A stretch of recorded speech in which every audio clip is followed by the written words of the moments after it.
Welcome to the sports segment on my community. My name is Bayonla Arashi. I'm always excited coming your way every week on the show, bringing you the best of sports and news highlights across the world. Today, let's go straight to the news. The 22nd edition of the FIFA Under-20 World Cup kicked off in Poland on May the 23rd, and 4 African teams, of course, participating in that biennial championship contested by the FIFA member teams across the world. The 4 African teams that are represented this year, namely Mali, Senegal, Nigeria, and of course South Africa. Senegal, playing in Group A, is the first team to qualify for the next round after winning 2 of their first 2 group games by beating Tahiti 3-0, and of course beating Colombia by 2-0, while South Africa is the first African team that will be exiting the championship by losing their own first 2 games. They lost to Argentina by 5-2, and of course they lost to Korea Republic by 1-0. Current champions Mali will really have to beat France to have maybe like a huge chance to qualify for the knockout round of that particular championship. They drew their first game against Panama 1-1, but of course they beat Saudi Arabia in that very huge scoring game by 4-3 to have 4 points from 2 games at this year FIFA Under-20 World Cup. I hope you are enjoying the championship, and I hope you are watching all the future stars of the beautiful game in that tournament. FIFA Under-20 World Cup has really brought a lot of superstars in the past, including the now known world star himself, Lionel Messi, still on the Under-20 Championship World Cup going on in Poland. And now to the one that I'm always very passionate about, Nigeria.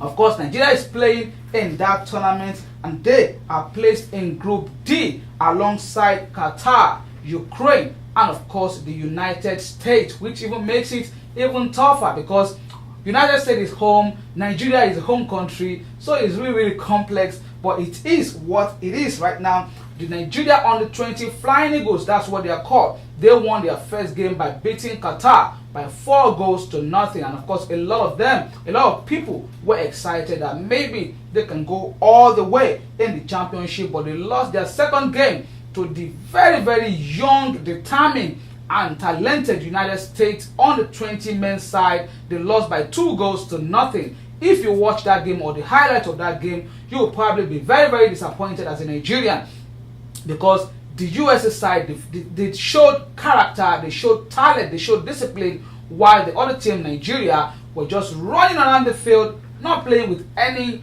tactical know-how, and the coach, of course, doesn't look like he has any idea of what he's doing in that particular game. I'm always very passionate when I'm talking about the Super Eagles or any national team coming from Nigeria, because I think we have to get it right. We need to know what we're doing, and of course, if United States should beat Nigeria in maybe basketball, none of us will probably be bitter about it, but when it comes to football, soccer as they call it here, many of us will really have a lot to say in that one. You need to look at the team list, and of course look at the pictures of the team showing right now, and of course look at the picture of the United States men's national team, and decide for yourself what that age category championship has to do and why we are really where we are right now. They have no choice than to beat Ukraine on Friday, which means if you are watching the repeat episode of this show, the match must have been played yesterday. Of course, if you are watching it live on Thursday night, it must have been, it will be played tomorrow. They really have to beat Ukraine to have any chance of really qualifying from that group and going to the knockout round in this year's FIFA Under-20 World Cup in Poland. I really hope they qualify from that group, and if not, we will still go back to that drawing board that has refused to break in the past, and of course still do the same thing in the next few years in the championship. Moving on now to still FIFA's event, but this time around it has to do with the women. The 8th edition of the FIFA Women's World Cup, the quadrennial international football championship contested by FIFA women's national teams, will be played this year also in France. France will be hosting the quarterly every 4-year championship in France this year, and Nigeria will be a part of that one as well. That's one tournament we have also not done so well for ourselves, But this year, I really hope Nigeria will go far. 3 African teams are going to be represented in that tournament, namely Cameroon, Nigeria itself, and of course South Africa will be in the championship. Nigeria is placed in Group A in a very difficult group. Very difficult, I must tell you. You need to check it out. They have to play Norway. We know the Norwegian has one of the strongest, if not the strongest, women's football league in the world right now. And of course, they will be playing against Korea Republic, known for always dominating this championship, and the host country itself, France, in Group A. I really hope the Super Falcons, of course led by the one and only Asisat Oshoala, will really do us proud by at least making it to the last 4 of that championship. We'll be looking, and of course I'll be giving you further updates about that championship in the next few weeks, as the tournament will not kick off until June 7th, and of course it will end July 7th this year. Moving on now to another one, of course, that will be happening right here in the Americas. It is called the CONMEBOL. The 6th edition of Copa America will be played in the home country of Brazil. But the major news coming out of Brazil yesterday was that the captain and the number one man and the star of that squad in Brazil, Neymar, has been stripped of his captainship of the Brazilian national team, and of course given to his Paris Saint-Germain teammate. That guy is beast. Very bad boy. He has been a very good player. He played for Barcelona for many years, and of course he played for Juventus for many years as well.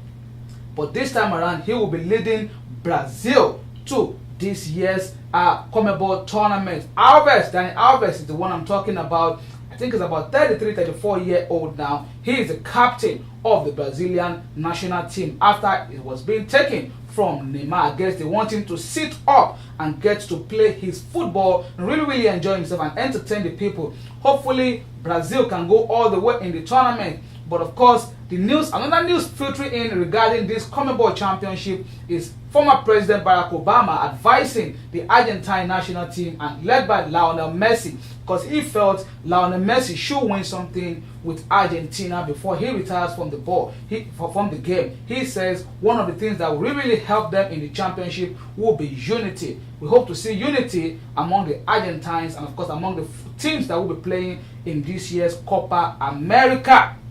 Finally, on the show this week, the Europa League championship final will have been played by the time this show is aired. But definitely next week, I'll give you the highlights of that particular one. But I want you to predict who will win the Champions League final between Tottenham Hotspur and Liverpool. Remember, Liverpool qualified for the final last season, but they lost it to Real Madrid in that encounter. This time around, a lot of people feel the team is ripe enough and they might go all the way. But who do you think will win? Is it going to be Liverpool or Tottenham Hotspur? Send your prediction to me via Twitter or of course Instagram at Midas Soccer. It's showing on the screen right now, and let's discuss that one. I really hope you guys enjoy your weekend and enjoy yourself, and of course keep doing sports. I'll see you guys again next week, God willing. My name is Bayonla Arashi. God bless you all. Bye bye now.